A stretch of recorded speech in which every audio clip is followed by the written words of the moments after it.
Hello everyone, I'm just going to get straight into this video. Today we're going to be talking about TSM's coach Raven's take on Conduit and why I wholeheartedly disagree with him. I'm also going to discuss why just because somebody is a professional doesn't mean that they automatically know more than you, even if they are clearly one of the most successful in their field like Raven is. Alright, so first off, I'm sure some of you guys who are watching this video have no clue what Raven said in the first place. So what we're going to do is we're going to go through the video together and I'm going to refute the points that he makes that I disagree with. And then at the end, we're going to have an overall discussion about just analysis in general. I'm explaining to you guys why Conduit is horrible, and I'm going to see if you guys can actually give me a good argument as to why I'm wrong. Or you can pick flaws in my argument. The argument for Conduit is you have more uptime in fights, right? However, there's literally so many different ways, other ways to get more uptime in fights. There's a million other ways to do that.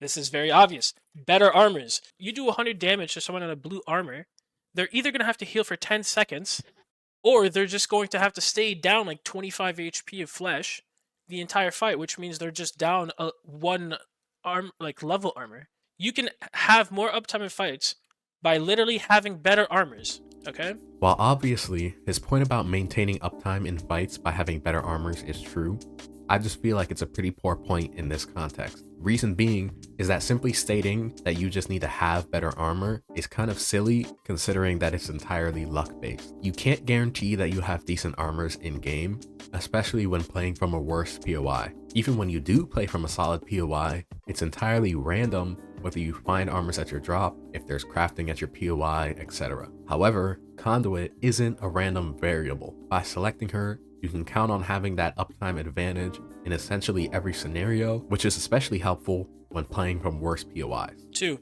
Better mags. Very obvious. You have better mags, you just can shoot for longer, less reloading. Oh wow, that's another way you can get more uptime in fights without having to play Conduit. Let me show you an example. Come on, scope, go start really close. Both team. Both cracked, both cracked. So weak. Knocked one. One left. One guy here. Weak. He's weak, big Jordan, he's weak. Look how much damage he did in that mag because he didn't have to reload. Come on, scope, go start really close. Both team.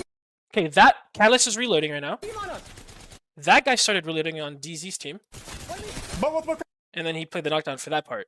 But that first half of that little engagement right there, 2 of DZ are reloading. So they're not shooting their fucking gun. So they have less uptime in the fight. They have a Conduit, and they still have less uptime in the fight than we do here because we have a gun that actually has real damage per mag. You can get more uptime in fights against a fucking Conduit simply by that.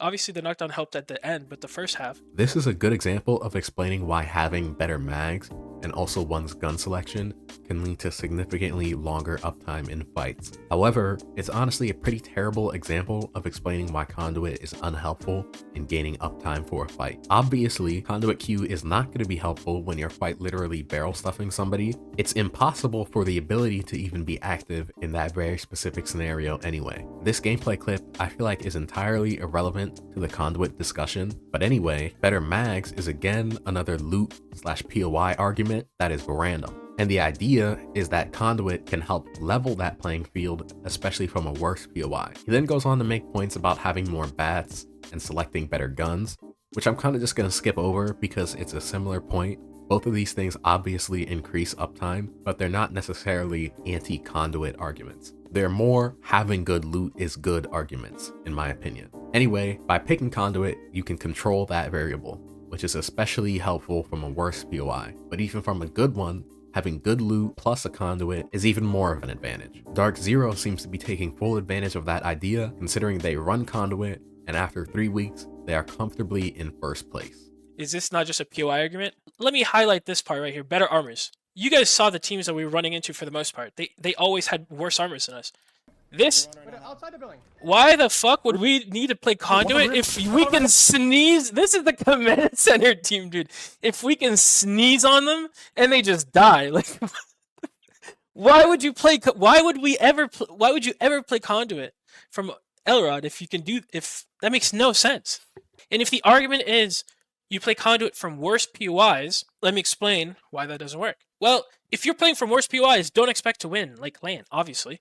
don't expect to win lane. If you have a shit POI, if the argument is play Conduit because you landed a shit POI, it's still not a winning strat. You're not going to win. I kind of laughed at this part because he acknowledges the argument that Conduit is better at worse POIs, and his response is actually just no response to that argument, and just says, well, if you're playing from a worse POI, don't expect to win LAN, and that it's not a winning strat, and gives zero explanation as to why. I also think that it's funny because this statement is made with the assumption that every team that is playing is expecting / thinks they will win LAN, which is obviously not true. For a lot of teams, I'm sure their big goal is to just make it to LAN, and then from there, obviously try to win, but they wouldn't necessarily expect it. All you have to do in North America to make it to LAN is be top 40% in Pro League. When I put it like that, I'm sure plenty of you are thinking and realizing that you don't have to place at an elite level every week and play from a busted POI to make it to LAN. The goal for most teams is to make it to LAN, and from there, they may adjust their strategy as needed in order to give themselves the best chance to win. But good thing we're not talking about LAN, we're talking about Pro League in NA, which is a region that you don't have to be one of the couple absolute best teams to make it from. Like, you're trying to equal the playing field, right? You're trying to level the playing field at best if you land at a worse POI. However, that's still not a winning strat because you want something that will totally negate what they're doing. And Conduit doesn't stop people from doing anything. Conduit Q gives you quote unquote freedom, right? But not really. That's what she's trying to do. But she doesn't stop the enemy team from doing anything. If you want to beat people who are better than you, you stop them from doing what they want to do. Yeah, that's why Conduit sucks. If you want to beat somebody who's better than you, you have to stop them from doing what they want to do. Conduit doesn't stop anyone from doing anything. This is kind of just like a philosophical argument that I kind of disagree with. I think conforming to the meta and trying to stop someone from doing what they want as a less talented team isn't the only way to beat somebody more talented. I think if you're able to successfully create your own wave, that is something exponentially more helpful in beating teams that are better than you. That's something I see time and time again in real life sports and in esports. Yeah, the value of Conduit is when you contest because, okay, in a contest, can you guarantee these things, chat? Obviously not. So that's when like Conduit is good in a contest. But if you can guarantee all these things, why the fuck would you ever play Conduit? I get literally crazy uptime in fights through all of this anyways. The character's fucking horrible. If you've been paying attention closely to what Raven has been saying, I think the cardinal sin of his take is pretty clear. He constantly calls Conduit horrible and says nobody should play her as if they're objective truths. However, at this point, it's pretty obvious that he is looking at all of this from the perspective of TSM. Now you may think, well, that makes sense. He's TSM's coach. Why would he be talking from anyone else's POV? However, he constantly mentions that no team should be playing Conduit, despite literally acknowledging the point of playing Conduit in his take. Let me replay it so you guys can understand what I mean. In a contest, can you guarantee these things, chat?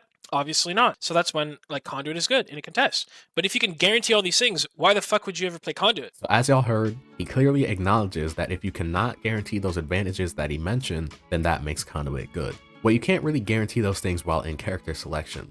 So when picking Conduit, you can guarantee that you can level the playing field in some capacity. This is especially useful when playing from worse POIs because it's less likely that they get any of those aforementioned uptime increases. However, if you combine her advantages with a good POI, then would that just not lead to an even better uptime advantage in fights? He mentions that TSM doesn't need her because they're just so good at fighting that they don't need that extra uptime, but every team isn't TSM. Every team doesn't play from top tier POIs, so why try to state that it's some sort of objective truth that Conduit is bad? If your argument to me though is that I'm just a random who hasn't won anything in Apex, so how could I say Raven is wrong about something? First of all, that's a very idiotic and or ignorant way of thinking. It's not like I'm sitting here telling a doctor they don't know anything about health. This is an entirely subjective thing, unlike facts that people like doctors deal with. The only objective is to win. There are no facts that can tell you the way you want to win is wrong, especially in a battle royale like Apex. Raven especially knows that personally. I think the "there's only one way to win and it's my way" mentality is something that history time and time again just shows that that's not true. Whether that's in Apex or in esports in general, regular sports, or even just life. It's simply an irresponsible way to view the world. I'm not necessarily saying that Raven thinks this way, but the way he describes a lot of his takes comes off in that manner, and that's doing a disservice to those who want to learn more about Apex Legends. If you guys enjoyed this video, leave a like, and if you're interested in competitive Apex, subscribe, because I'm going to continue to make videos about ALGS throughout the season. The goal is to get out at least 2 videos a month, and yeah, see you guys later.